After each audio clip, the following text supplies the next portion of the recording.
One of the most enrapturing things about the final episode of Arcane's first season is how the story situates almost all of its major characters in positions where they're forced to make a huge choice. Jinx is stuck between the two sides of herself. Silco is given an ultimatum and must prioritize either Jinx or his life's dream. Jace must decide whether to carry on with his crusade or relent. Victor must choose what to do with the volatile power of the Hextech core. Vi has to pick what to do with Jinx's ultimatum and chooses the alternate of Jace's decision as well. Savika must choose whether or not to side with Finn. Some of these decisions are difficult, some are easier, but all of them are huge, defining moments for these characters and their stories. And the one key decision that I haven't mentioned is one of the most interesting ones. The choice thrust upon Medarda by her mother between choosing warfare and returning home to take her place as Noxian royalty, or doing what she believes is right and avoiding conflict at all cost. Now, that description boils the choice down into key components, but doesn't really provide much context, nor does it communicate why exactly this choice was so complex and defining for Mel. And as is so often the case with Arcane, the devil is in the details. From the time she was a little girl, Mel was raised in the politically brutal world of Noxus and was taught that to survive in this world, one must be absolutely cutthroat. And yet, from the beginning, her inherent nature just never allowed her to fill those shoes. Eternally sentimental, heartfelt, and compassionate, pragmatic but not ruthlessly so, constantly looking for amicable solutions and consistently trying to avoid bloodshed, she had the clever political mind to become heir to her family, but was never cold enough to do what needed to be done in her mother's eyes. To succeed, she was to be both a sly, cunning fox and an authoritative, relentless wolf, and she could only ever bring herself to achieve one of the two. As a result, in what seemed like punishment for not having what it took, Mel was exiled and shipped off to Piltover, where her sensibilities would be more suited. And yet, despite the unfairness of it all and her burning anger, she constantly felt this magnetic yearning back to her blood.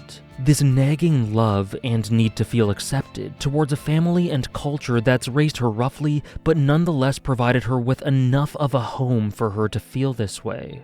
My family cast me out, and yet part of me still loves them.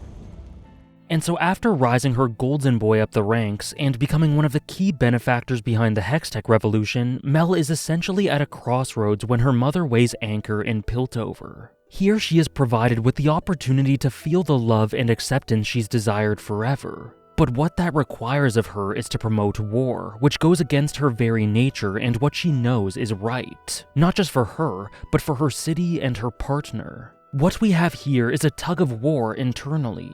Does she side with blood, family, and her roots? Or does she listen to her true heart? Does she cling to her sentimentality and honest ideas? I can't speak for anyone else, but for roughly half the series, I had problems placing exactly where Mel's motivations had basis in. Due to the strongly established desire of hers to rise up the ranks in her family introduced in her first scene in episode 2, her relationship with Jace kept me guessing as to whether she was just using him or genuinely cared for him, or a mixture of both. I kept grappling with that until episode 6, where we get the first sequence of proper internalization for her that I was convinced was totally genuine, and where it was made clear that she did deeply care for him. And further episodes continue to go along this trajectory to emphasize the type of person she really was. And from there we can then go backwards and apply what we know about her to see how close to her heart the things she was saying were. Or maybe, if you're not a dunderhead like me, you realized these things in the first place. The Medardas usually only take from the world. We're not often in the position to give anything back. This line is important not just for emphasizing her genuine goals for a prosperous Piltover, but for conveying just how much she dislikes what the Medarda family has come to represent. She's repulsed by what her family and Noxian culture stand for. War, cutthroat pragmatism, subjugation by power and force. And yet, one of the most defining and indicative images of Mel is of her gazing with such emotional, wistful longing at the painting that represents her original home. She has always been at odds with what they stand for, and she has rightfully felt very much betrayed, but despite that she cannot help but feel this love for them and this need to be accepted by them. There is a dualism here, a genuine love that she can't shake for the Medarda household. and a vehement ideological opposition. And so in my opinion, her goals to continue to innovate and influence as established in the beginning of the series are not just done to benefit Piltover or just become a more impressive Medarda in the eyes of her mother and family. I also feel as if a part of her wants to prove them wrong. These are complex feelings she has, and one single act or behavior can imply multiple things about Mel given her situation. It's just one of the many ways in which Arcane builds natural, believable, substantial, and multidimensional character psychologies with so many layers and facets. But for me, the most prominent facet is once again this heartfelt warmth. A warmth that was proven to be so strong that it was liable to melt even the iciest of hearts, which ends up being revealed as the real truth as to why she was exiled to the much less brutal Piltover. I stopped being part of this family the moment you cast me out. Why? Why did you do it? Because you weakened me. I couldn't endure the look in your eyes whenever I made the necessary decisions to keep us safe. This nagging sentimentality, the exact words I'd use to describe Mel's consistent love for her family despite how they treated her, is maddening for her mother because she feels like she must act a certain way, and Mel's heart is so honest and infectious that it had the potential to curtail that. She could not have that, and while her actions in response were quite cruel, if you try to, you can understand her point of view.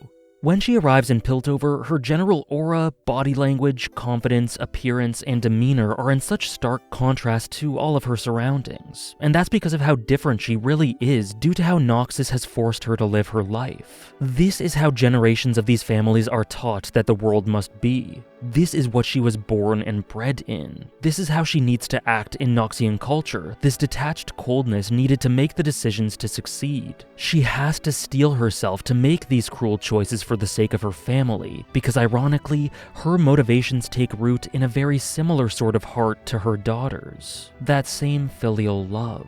I wanted to protect the city from people like you.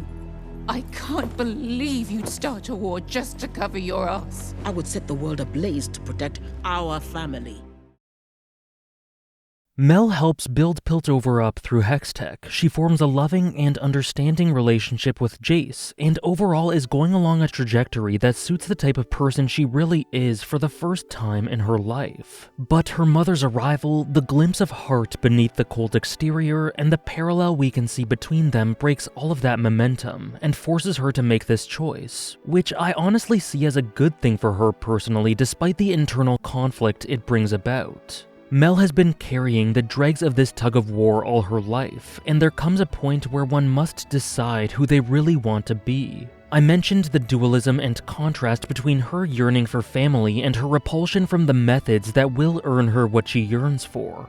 But up until this point, she stood on the precipice without properly picking a side. However, she can do that no longer. Though of course, that choice is desperately tough for Mel. It represents all that she's wanted since she was a little girl. To be the heir, to be embraced, to feel that irrational, nagging love requited in her eyes. She just needed to say yes to war. Yet in an immense show of strength, she ruins a painting that always represented that need to return home. She removes her family ring and dismisses it all to stay true to herself. Mel has grown to despise conflict and everything it brings about. She hates what it does to people and societies, and she views the importance of sticking to her ideals, doing what's right, and not thrusting Piltover into blood and chaos to be more important to her than her family. She has concluded that she cannot be a wolf.